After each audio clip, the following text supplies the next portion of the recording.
สบายดีจ้าพี่น้องทักทายสบายดีงามสาวๆเนาะสบายดีวันฝนตกจ้ะฝนตกตั้งแต่คืนนี่พี่น้องน้ำมันเจ้ามายังปอแปะอยู่ ตกลงมาห้ามเขาหวานเฮาแต่ก็คือสิบ่เป็นหยังดอกเนาะเพราะว่าน้ำแต่ละครั้งจะเถื่อหั่นนะเขาเฮาคือสิบ่หนาวดอกเนาะเนาะจ้ะตอนนี้ก็ยังปล่อยๆอยู่ตกบ้านดาวฝนตกมันอยากตกแต่บ้านนี่เลยพี่เนาะตอนนั้นดาวเก็บหญ้านะออกขางออกแอวอยู่ฝนน่ะแต่วันบ่มา มันมาตกกลางคืนคือสิสุ่มเย็นไปหลายเติบหลังจากที่บนตกมาเป็นเวลาหลายวันเนาะน้องมะนาวมานี่หน่อยสบายดีตื่นมากินขนมเลยป่ะจัน สบายดีป่ะลูก กินหยัง กินขนมโอล่าขนมอะไรนะ ขนมโอล่าขนมโบราณโอ้แซ่บกินยอดเลยไปซื้อล่างเลยน่ะเอายังล่าง เอาน้ำแล้วเอาน้ำล่างเรียกว่าเอาขนมล่างแล้วเต้ยเนี่ยหมดเลย เดี๋ยวเขากสิมาเห็ดแนวกินเสาพี่น้องเพราะว่าดาวหนึ่งเขาสุกแล้วสิมาอ้อมเขียดกินตอนเสาจ้ะอ้อมเขียดน้อยเด็กๆปุ๊บปานี่อันแบ่งให้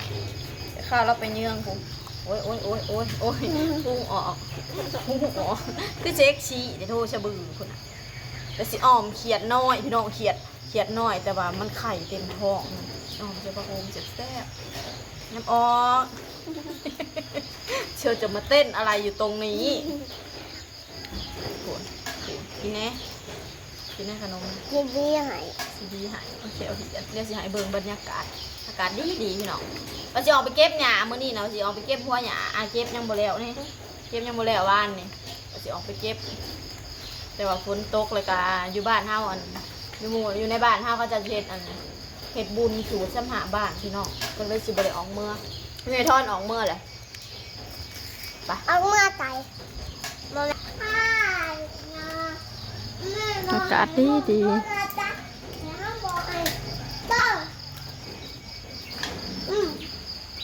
อะไรจับแม่ดม น้ำก็สิเต็มน้องเลย แม่ โดย ดมเจ้าเอาตัวจับไม่เอาให้กินไปเอาตัวจับไม่เอา ตามเขาเบื่อใส่อ้อมก่อนพี่น้องนะกินหน่อยเด้อเอาไร3 อันได้ไหมมากินนะมันสิโป่งเห็ดจ้ะตามพริกกับเขาเบื่อใส่ก่อนมันหยองมากเลยแม่กับลูกแม่ก็เจอยี่ผมมาเด้อแ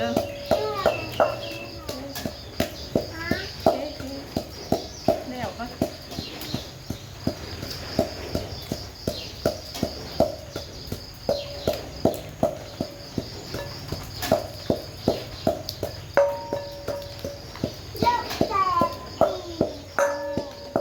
ตกแต่งครับ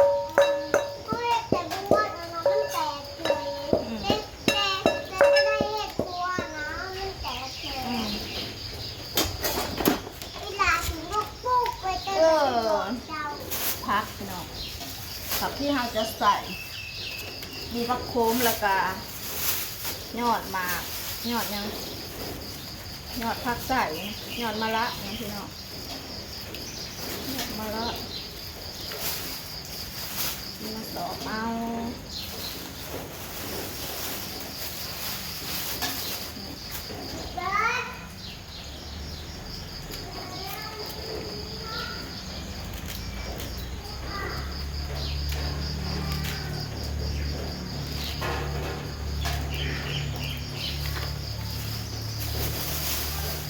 งาม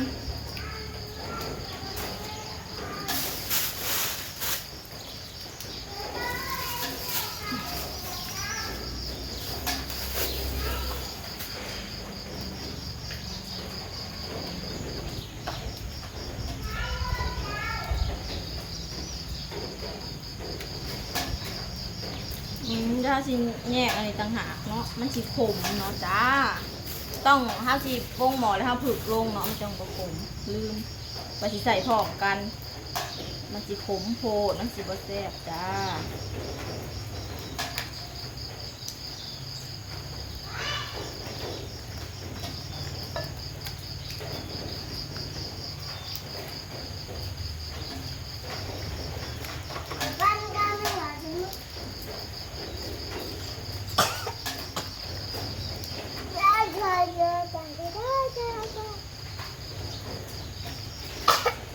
อารมณ์ดีแล้ว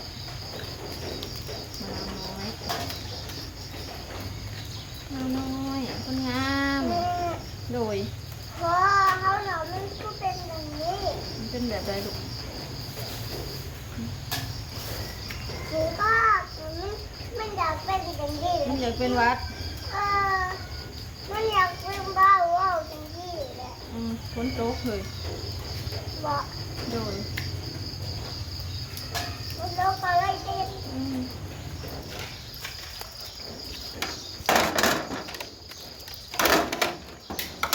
น้องนั่งกันไปกาแฟลูกกาแฟเบอร์ทองกาแฟกาแฟเลยเจ้าบัวงามบนนี้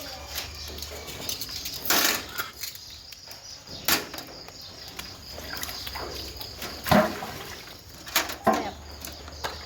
เดี๋ยวขาเอาพักลงเอามะแห้งมาสิ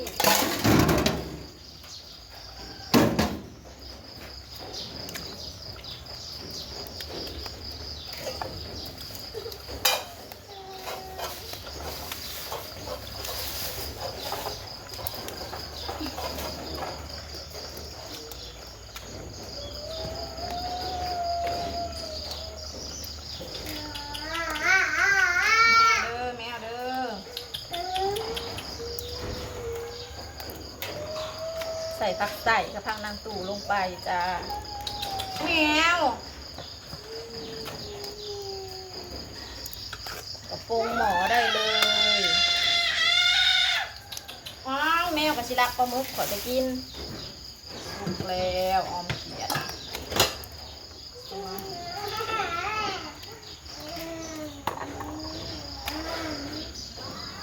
ปิ่งปลาหมึก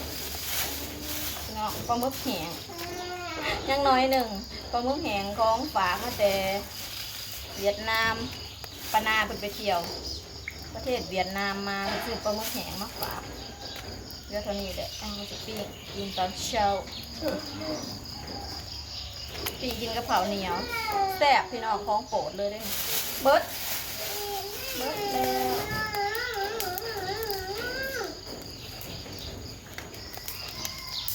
แม่พูดบทสวยงามสวยงามแม่พูดบทงาม ไปมักหมักปลาหมึกแห้งกินกับข้าวเหนียว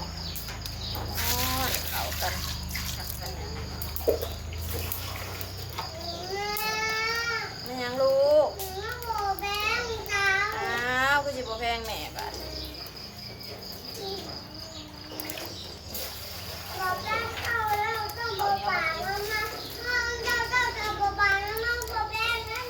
ว้าวน้ำอยู่ดีปากน้ำยูกระทามอยู่บ่เป็นหยังใบทอง4 ขวบพี่น้องเอ้ยนี่จะเกลียดกับเกลียดเดี๋ยวละสุดบ่แพงเลยอยากแพงเลย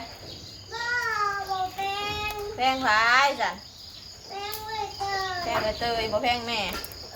เอาทิพขาวมาเนี่ยเตยกินอันนี้กินปลาหมึกแห้งขวบอันนี้ทานตึ๊บมาเบิ่งอ่อมเผ็ดจะแซ่บนะพี่น้องกินไหม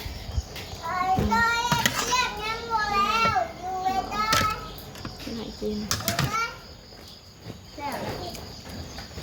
อ่อมเขียดแม่ไข่พี่น้องบรรยากาศกับบรรยากาศฝนตกอากาศดี